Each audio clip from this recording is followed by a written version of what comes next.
penyidikan dan menetapkan tersangka saudara Cici. Jan Hua Diana tersangka. Polda Jatim temukan 108 ijazah karyawan yang ditahan.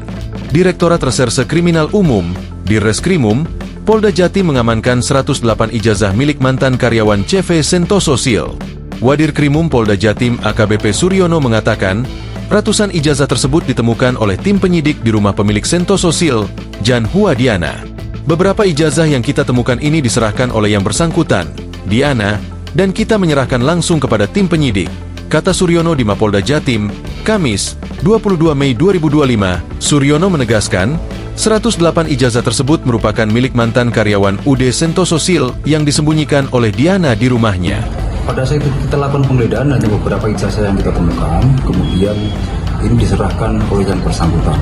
Nah, kita pun juga menyerahkan langsung kepada penyidik 108 ijazah yang ada di saudara Cici. Dan 108 ijazah milik karyawan yang sudah keluar dari usaha atau mantan karyawan.